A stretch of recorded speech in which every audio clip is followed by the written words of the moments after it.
Alamat ng agimat.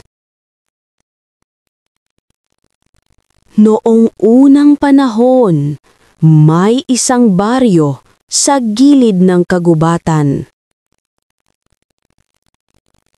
Naninirahan sila dito ng payak at payapa ang kanilang buhay. Masaya sila dito, di pa uso ang pera. Tanging pakikipagpalit lang ng kalakal ang ginagawa nila. Sa bukid, sa dagat, at maging sa pag-aalaga ng mga hayop, walang korupsyon o mga namumunong mapanglamang. Ika nga, wala na silang hahanapin pang iba. Hanggang sa dumating ang isang nilalang na tinatawag na pinunong aswang. Siya ang hari ng mga halimaw, balat na parang sinunog, mga matang pulang nagliliyab, at boses na kayang magdulot ng sakit at kamatayan. Bawat gabi may nawawalang alaga, at kung minsay tao, walang sandata ang nakapapatay sa kanya. Isang gabi, dumating si Kamatias, isang matandang alburalyo mula sa kabundukan. Dala niya ang isang kahong kahoy. Hindi sibat o itak ang makapagtatapos sa pinunong aswang, kundi ang agimat na ito, batong nagmula sa dugo ng diwata. Ngunit mag-ingat kayo, pipili lamang ito ng pusong tunay na dalisay. Binuksan niya ang kahon at lumitaw ang kumikislap na batong berde. Maraming sumubok, ngunit lahat ay napapasok at nasunog ang palad. Isa lamang ang pinili, ang ulilang mandirigma na si Lazaro. Nang hawakan niya ang bato, nagbago ito at naging pangil na pilak na isinusuot sa lieg. Isang diwata ang nagpakita sa apoy. Lazaro, handa ka bang ialay ang iyong buhay para sa bayan? At buong tapang niyang sagot,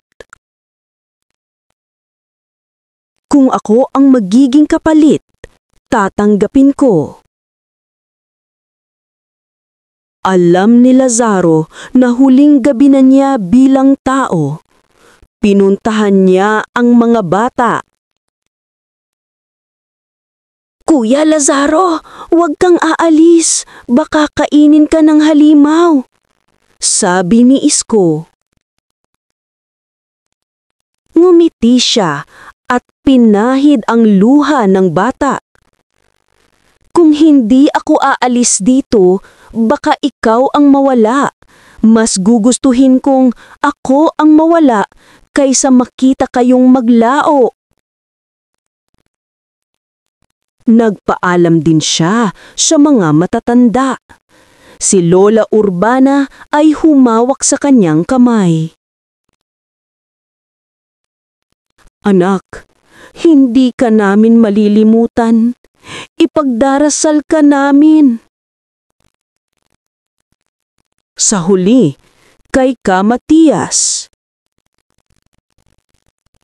Hindi ko hinahanap ang kamatayan, ngunit hindi ko rin ito tatakbuhan. Dumating ang gabi ng itim na buwan. Nagtago ang mga tao sa kanilang mga bahay. Ang lupa'y yumanig at mula sa langit, bumaba ang pinunong aswang kasama ang mga alagad nito. Kayong mga tao ay mahihina. Ako ang hari ng gabi at lulunukin ko ang inyong lahi. Ngunit tumindig si Lazaro. Nagliliwanag ang agimat sa kanyang dibdib. Hanggat may pusong handang magsakripisyo, hindi kailanman mananalo ang dilim. Sumugod ang mga alagad ng aswang. Bawat hampas ng liwanag mula sa agimat ay tumutupok at nagiging abo ang mga ito. Ngunit napakalakas ng pinunong aswang. Nabaluktot ang mga puno, lumindol ang lupa, at nahawakan niya ang leeg ni Lazaro. Isang batang uliya ang tatapusin sa akin. Katawa-tawa. Sigaw ng pinunong aswang. Ngunit biglang nagningning ang agimat, bumaon sa kanyang dibdib at sumabog ang liwanag. Pinunong aswang, hindi mawawala ang liwanag. At siya'y naging abo at tinangay ng hangin.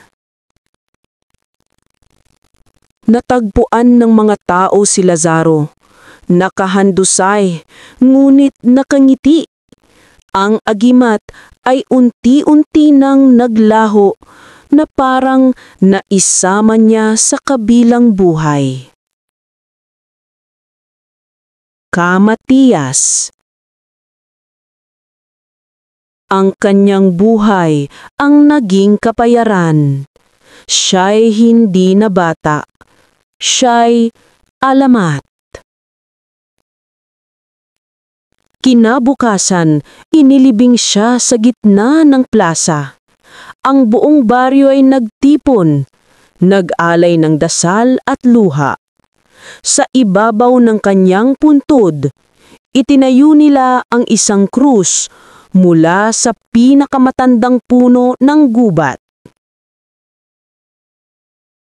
Habang umiiyak si Isko, nakita nila ang kakaibang himala. Sa puntod ni Lazaro, tumubo ang isang puno na kumikislap tuwing gabi ng kabilugang buwan. Tinawag nila itong puno ng liwanag, at bawat dahon nito ay may kakayahang magpagaling ng sugat at karamdaman. Makalipas ang maraming taon, may balitang muling nagtitipon ang mga aswang, ngunit ngayong panahon, hindi iisa ang magtatanggol.